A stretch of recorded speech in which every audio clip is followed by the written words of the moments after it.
사람은 누구나 다 죽습니다. 어떠한 죽음을 맞이하느냐 따라서 차이가 있을 뿐이죠. 어떤 분은 집에서 또 병원에서 임종을 맞이하는데 사람들이 보는 앞에서 또 자식들에게 유언도 하고 그런 아름다운 죽음을 죽는가 하면, 어떤 분은 버려진 채로 그저 쓸쓸히 혼자서 죽는 고독사도 있습니다. 또한 가장 비참한 죽음은 억울한 상태에서 누명을 쓰고 죽는 죽음이라 할 수 있습니다. 예수님의 죽음은 일반적인 시각에 봤을 때 억울한 죽음인 것은 맞습니다. 예수님이 죽을 때에 보면 어떠한 일이 있는가, 오늘 이것을 보여주고 있는데 45절을 보면 이렇게 나옵니다. 육시로부터 온 땅이 어둠이 임하여 제9시까지 임하더니 계속되더니 이렇게 말합니다. 여기서 유대 시간, 우리나라 시간을 더하기 6을 하면 딱 맞습니다. 그러니까 6시간을 더하면 되는데 오전 9시부터 12시까지 이 3시간 사이에 예수님이 3마디 유언을 하신 것을 알 수 있죠. 먼저 저들을 사하여 주시옵소서. 두 번째는 네가 나와 함께 낙원에 있으리라. 세 번째는 여자여 아들이니이다. 보소서 내 어머니라. 이 말을 하고 있고, 그리고 6시부터 9시까지 예수님께서는 조용히 침묵하셨습니다. 그 시간이 무려 3시간입니다. 그때 무슨 일이 있었습니까? 온 땅에 어둠이 임하였다 이렇게 말합니다. 낮 12시부터 오후 3시까지 온 땅에 어둠이 임하였다. 이것은 기상이변입니다. 일종의 어떤 사람들은 계기일식과 같은 현상이지 않았느냐, 그냥 구름이 햇빛을 가린 것처럼 그렇게 취급하기도 합니다. 그러나 여기서 온 땅이 어둠이 임하였다는 것은 단순히 계기일식이 돼서 캄캄해진 정도가 아니고 칠흑같이 어두운 캄캄한 밤, 별도 달도 없는 그런 깜깜한 그 밤을 이야기를 하고 있습니다. 오늘 이것은 뭘 얘기하냐면 자연현상이 아니라 예수님의 죽음으로 일어나는 현상이었다, 이걸 이야기합니다. 하나님의 아들의 죽음이라는 기이한 현상은 태양까지도 숨어버렸다는 것을 볼 수 있습니다. 이 어둠의 원인이 무엇인가? 뭘 이야기합니까? 이것은 인간의 죄 때문에 십자가에 죽을 때에 성부 하나님의 마음을 표시하고 있습니다. 죄에 대한 진노가 여기에 캄캄한 어둠으로 표현되고 있습니다. 그만큼 죄라는 것은 하나님의 진노에 가까운 수준이라는 것을 여기서 보여주고 있습니다. 자, 그러면 예수님은 이 3시간 동안 캄캄한 고통하는 동안에 어떤 고통을 당했을까? 성경은 침묵하고 있습니다. 그러면 3시간 동안 아무 말씀도 하지 않으셨거든요. 이때에 예수님의 너무 고통이 커서 그런가, 아니면 정신적인 고통 때문인가, 그래서 너무 시달려서 침묵하셨는가, 이런 의문점이 들게 됩니다. 어쨌든 오후 3시가 될 즈음에 예수님이 입을 처음 열었는데 그것이 엘리 엘리 라마 사박다니 이런 말이었습니다. 이 말은 유일하게 히브리어입니다. 당시의 상용어가 아람어였는데 예수님은 십자가에서 히브리어로 이 말씀을 하고 계십니다. 자, 이렇게 보면 크게 소리를 질렀다 이렇게 말하거든요. 단순히 작게 이야기하는 게 아니라 아주 큰 소리로. 왜 큰 소리로 이렇게 소리를 질렀을까요? 단순히 육신의 고통을 견디다 한계를 견디지 못해서 부르짖는 그 부르짖음이었을까? 여러 가지 생각이 있지만 실상은 이것은 영혼의 고통이었다는 사실입니다.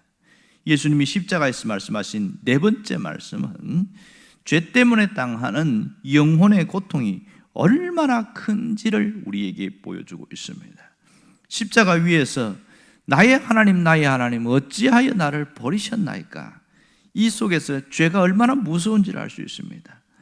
예수님은 죄 때문에 철저하게 하나님으로부터 버림을 받으셨다는 것을 알 수 있습니다. 가장 큰 고통은 버림받는 고통인데, 주님은 늘 하나님과 가까이 있었고 내 사랑하는 자야, 내 기뻐하는 자라, 이렇게 소통의 관계가 항상 있었는데 죽는 이 순간만큼은 버림을 당할 수밖에 없었고 또 버림당함의 고통이 주님께 있었다는 것을 알아야 됩니다. 우리는 신명기를 통해서 십자가의 고통은 단순한 것이 아니라 저주라는 걸 알고 있습니다. 나무에 달린 자마다 다 저주받은 자다, 이것이 있습니다. 그러므로 주님은 인류를 대신해서 친히 저주를 받고 있다는 사실입니다. 그래서 버림받음의 고통을 겪을 수밖에 없었고 그 고통에 부르짖고 있습니다. 놀라운 것은 그런 가운데서도요, 나의 하나님 이렇게 찾습니다. 철저하게 버림받는 그 상황 속에서도 나의 하나님, 나의 하나님 이렇게 부르짖었습니다. 사람이 버림받을 때에는 이런 말이 안 나오거든요. 그런데도 주님은 마지막까지 하나님을 찾는다는 것이 대단한 특징이죠. 여기서 알 수 있는 우리 메시지가 무엇입니까? 죄를 미워하시는 하나님의 성품을 여기서 볼 수 있고요, 또 하나님과 우리 사이를 갈라놓는 것은 죄밖에 없다, 이걸 보여주고 있습니다. 이것이 영적 생활을 위한 보석 같은 가르침이겠지요. 단절됨과 거절됨, 이 속에서 우리는 상당한 고통을 겪게 되는데 가끔 그런 경우가 있습니다. 이 거절감을 통해서, 버림받음을 통해서 야, 이 내 인생이 끝나는구나. 그런데 하나님은 그 고통을 느끼게 하는 것은 다시금 기회를 주기 위함이라는 것을 놓치지 말아야 합니다. 다시 십자가 앞으로 나올 수 있도록 그 고통 속에서 떨쳐버리고 주님 앞에 나오도록 그렇게 하기 원하는 겁니다. 죄를 회개하고 다시 나오면 말할 수 없는 즐거움으로 회복되어지고 다시 살아날 수 있다는 것을 친히 보여주고 있습니다. 그래서 이 땅에 살아있을 때에, 남아있을 때에는 기회가 있습니다. 죽으면 더 이상 기회는 없습니다. 순간 버림받은 고통이 있을지라도 회개하고 돌아올 때 하나님은 다시 받아준다는 사실입니다. 하지만 자기 죄를 알고도 회개를 거부하고 그렇게 살아가는 사람은 철저한 버림받은 고통 속에서 헤매게 될 것이다, 그것을 보여주고 있는 거죠. 여러분, 버림받음의 고통이 얼마나 큰지 아십니까? 혹시 버림받은 사람들을 본 적이 있으신가요? 사람들은 버림받음의 고통을 겪어보지 않은 사람 잘 모릅니다. 가끔 TV에 보면 어릴 때 외국으로 입양을 갔던 아이들이 커서 청년이 돼서 TV에 와서 하는 얘기를 듣고 친부모를 찾는 그런 것들을 보게 됩니다. 그런데 외국의 양부모 밑에서 사랑을 받고 그렇게 잘 자랐는데도 그들 속에 뭐가 있냐면 친부모로부터 버림받았다는 그 고통이 있어요. 그 내적 상처가 있습니다. 이 상처를 잘 극복한 사람은 자기 생애를 잘 회복해서 살아가는데, 그렇지 않은 사람은 거의 폐인처럼 그렇게 자신을 학대하면서 살아가는 경우가 굉장히 많습니다. 세상에서 무서운 고통이 많지만 오랫동안 깊이 박혀있는 고통은 버림받은 고통입니다. 그래서 이 버림받은 고통이 우리 인생에 얼마나 큰 상처인지 몰라요. 어릴 때 부모로부터 순간 잃어버릴 수는 있지만 버림받았다는 걸 알 때는 오래 기억되어지고 그것은 삶을 뒤틀리게 만듭니다. 더 무서운 것은 하나님부터 버림받은 고통, 이것을 신학적으로 유기라고 말합니다. 리젝션, 유기. 더 이상 선택받지 못하고 폐기 처분되었다. 그래서 지옥을 가는데, 이 버림받은 고통이 사람에게는 있을 수 있고 사람을 통해서 받을 수는 있지만 잊어버리고 시간이 지나면 조금 더 순화되긴 합니다. 그러나 가장 무서운 것은 하나님께 버림받는 자입니다. 여러분, 하나님께 버림받는 자가 있다는 걸 우리가 알아야 됩니다. 왜 이 고난주간에 가상칠언의 이 말씀을 우리가 기억해야 합니까? 어찌하여 나를 버리시나이까? 그 주님의 버림당함이 있었기 때문에 우리는 하나님께 버림받지 않을 수 있다는 것을 보여줍니다. 하나님께 버림받지 않고 외면당하지 않고 살아갈 수 있는 비결은 주님이 그 철저한 버림받음을 당했기 때문입니다. 그러므로 누구든지 다시 예수님께로 돌아오기만 하면 하나님과의 관계는 회복되어집니다. 뿐만 아니라 그가 살아오면서 버림받은 상처가 깊다고 할지라도 그 상처까지도 치유된다는 사실입니다. 얼마나 복음이요 축복인지 모릅니다. 여러분, 사람의 말로서 상처는 치유되지 않습니다. 그러나 주님이 철저하게 버림받았기 때문에 예수님께 오면 그 상처도 온전히 치유된다는 걸 우리가 알아야 합니다. 그럼 우리가 여기서 해야 할 일이 무엇일까요? 우리가 해야 될 것은 더 이상 버림받지 않기 위한 몸부림입니다. 그것을 성경은 사도 바울은 뭐라고 하냐면 죄와 싸우라 이렇게 말합니다. 죄와 싸우되 어디까지 싸워야 되냐? 피 흘리기까지 싸워야 한다 이렇게 이야기를 하고 있습니다. 죄의 본성은 우리를 끊임없이 무너지게 만들고 쓰러지게 만들고 하나님의 은혜를 잃어버리게 만듭니다. 여러분, 은혜 받았는데 왜 오랫동안 유지하지 못하는 줄 아세요? 십자가의 감격으로 너무 감사하고 그렇게 했는데 왜 그것이 시간이 지나면서 다 기억에서 사라질까요? 그것은 죄라는 것이 우리에게 감정으로 타고 들어와서 그것을 다 잊어버리게 만들어버립니다. 그래서 가슴에 품었던 그 뜨거운 열정도 다 무너지게 하는데, 죄는 은혜의 생활을 죽이고 반대로 은혜의 생활을 유지하는 사람은 죄를 죽여나갑니다. 이것이 역설적 진리입니다. 어느 청교도가 구원받은 삶의 그 기쁨에 대해서 이야기하면서 내가 신앙인으로 살기 위해서 어떻게 노력했는가, 그 부분을 짧게 한마디를 한 적이 있습니다. 그는 이렇게 말했습니다. 일평생 진리를 따라 산 성도의 얼굴에는 악마의 손톱 자국이 가득하다 이렇게 말했습니다. 죄와 피 흘리기까지 싸우는 사람에게는 악마가 핥힌 손톱 자국이 있다는 겁니다. 그만큼 그 죄와 싸울 때 나타나는 흔적이 있다는 거죠.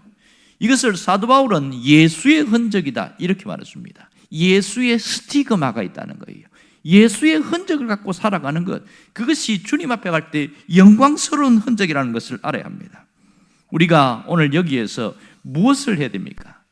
일상의 스위치를 언제나 하나님께 켜두는 훈련을 해야 됩니다. 이것은 그냥 되어지는 게 아니에요. 내 일상의 스위치를 하나님께 켜두는 그 훈련이 반복되면 반복될수록 은혜의 생활과 기쁨의 생활은 더 누릴 수 있으며, 철저하게 버림받은 주님의 그 힘 때문에 우리는 버림받지 않고 살아갈 수 있다는 것을 알아야 됩니다. 여러분, 우리가 버림받지 않을 수 있는 이유를 찾아보면 예수님께 있다고 할 수 있습니다.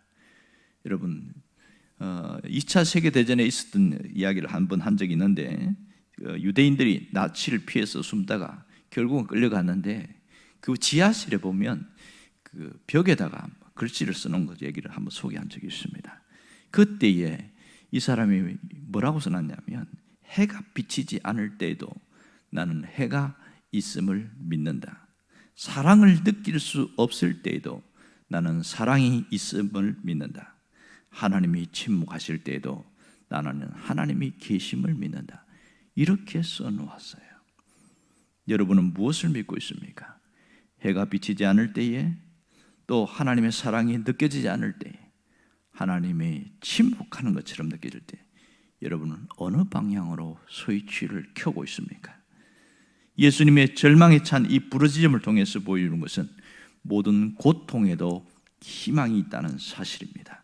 절망의 끝은 희망의 시작입니다.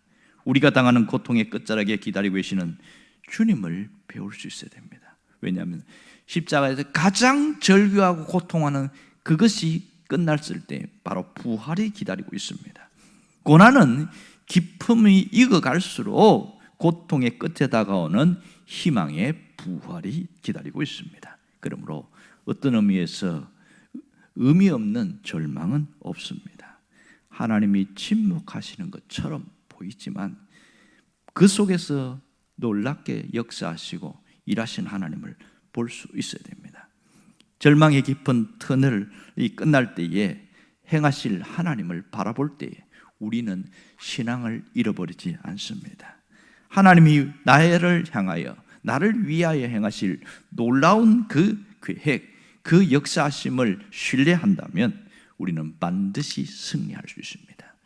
여러분이 오늘 고난주간 가운데 주님이 십자가에서 하신 그 말씀을 통해서 철저하게 신앙 안으로 들어오고 신앙인으로 살아가고 승리하는 자로 회복되어지기를 주의 이름으로 축원합니다. 기도하겠습니다.